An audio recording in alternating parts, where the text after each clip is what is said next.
Қайырлы күн достар.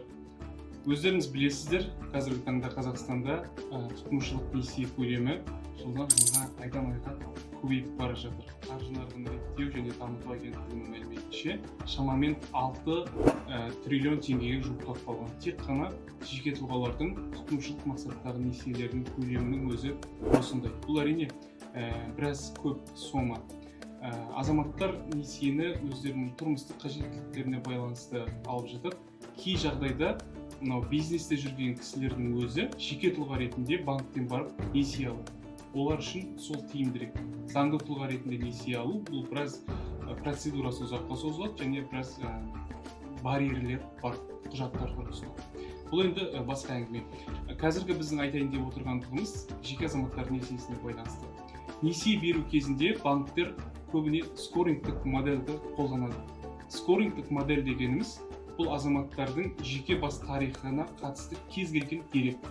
Ол ер ме, әйел ме, ол қайда жұмыс істейді, еңбек өтілі қанша, қандай айлық алады, әлеуметтік желідегі парақшасын қалай жүргізеді, қандай да бір экстремистік, қылмыстық топтарға мүше ме, мүше емес пе, жалпы өмір салтын қалай жүргізеді, кімдермен араласады, бойдақ па, үйленген бе, осының барлығы банктың несие беру кезіндегі ескерілетін факторлар. Яғни бұның барлығын қандай да бір банктың, қандай да бір маманы жеке тексеріп қадағалап отырмайды. Бұл автоматты жүйе өзі іріктеп сұрыптап, сол адамға несие беру керек пе, жоқ па деген жауапты шығаратын болады. Кейде несие төлемін кешіктірмейтін, банк алдында өте тәртіпті клиенттердің өзіне былай айтқанда отказ шығып жатады. Ал кейде жұмыс өтілі енді ғана басталған, несие тарихы аса бай емес адамдардың өзіне несие беріліп жатыр. Сондықтан бұны жеке адам шешпейді, бұны компьютер шешетіндіктен осындай жағдайлар болып жататындығы рас. Әрине ол кезде ол азаматтың тәртібі, банк алдындағы тәртібі, қаржылық тұрғыдағы мәдениеті өте жоғары рөл ойнайды. Әрине біз жаңа айтып өттік, ол адамның жұмыс өтілі қандай, айлығы қандай, айлық шығыны қандай, соның барлығы банк есептейді. Бірақ осының барлығынан биік тұратын фактор бұл несие тарихы.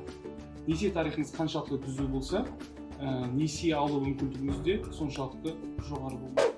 Бүгін біз сіздерге несие тарихын қалай алу керектігін түсіндіретін боламыз. Оның жолы аса қиын емес.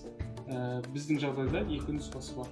Бұл біріншісі егов.kz электронды үкімет порталы арқылы алу, екіншісі бірінші несие бюросының ресми сайтына кіріп, осы несие тарихын алу. Несие тарихы құжатында сіздің осы қаржы секторына кіріскен кезден, яғни ең алғаш қандай да бір несие алған кезіңізден бастап, қазіргі таңға дейінгі барлық мәліметтеріңіз тіркелген. Ол жерде бөліп төлеу, яғни рассрочкамен алынған тұрмыстық тауарлар болсын, ақшалай қаражат түріндегі несиелер болсын, барлығы ескеріледі. Несие тарихын жылына бір мәрте тегін алуға болады. Ал егер екінші рет алатын болсаңыз, онда 400 теңге көлемінде ақшасын төлеуіңіз қажет болады. Электронды үкімет порталына кіресіз. Кіру үшін мінекей аус деп басталатын кілт түрін таңдаймыз. Одан кейін өзіміздің құпия сөзімізді енгіземіз. Азаматтарға және бизнеске деген алғашқы басты бетінде бөлімдер тұр. Соның ішінен біз кеден және салықтар деген бөлімді таңдап аламыз. Кеден және салықтардың ішінде бізге керегі экономика және қаржы. Бұның ішінде бізге қазіргі керегі дербес несие есебін алу.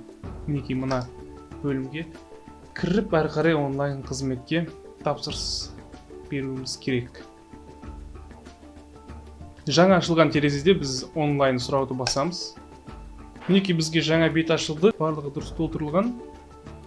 Енді келесі қадамға өтеміз. Келесі қадам бұл сертификаттың деректерін енгізу. Сертификатты таңдаймыз.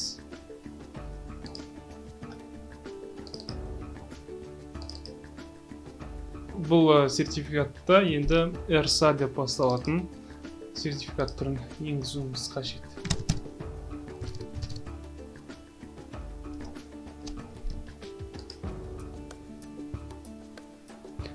Сертификат таңдалды, деректер енгізілді, ары қарай қол қою. Ал өңделудің жай күйін мінекей мына көрсетілген сілтемеге басу арқылы тексеруге болады. Сұранымдар өңделетін бетте мінекей бірінші кредиттік бюроның дербес несиелік есептемесін онлайн алу деп жазылған. Сұраным өңделді деп тұр. Қазір бұны ашып көрейік. Сіздің дербес несиелік есептемеңіз дайын деген жазылып тұр, яғни ашуға болады. Сіздер де бұл мүмкіндікке жедел әрі ыңғайлы тиімді жолмен осылайша қол жеткізіңіздер. Несие тарихын алғаннан кейін сіздер сол жердегі мәліметтерге қарай отырып банкпен қандай да бір диалогқа бара аласыз, және соңғы жаңалықтар бойынша несие тарихын даулауға да болады. Яғни банктер сіздің мәліметтеріңізге қатысты қате деректерді енгізіп қоюы да мүмкін. Сондықтан өзіңіздің несие тарихыңызды алып алыңыз өзіңізге, және оны өз пайдаңызға кез келген уақытта тиімді түрде пайдаланыңыз.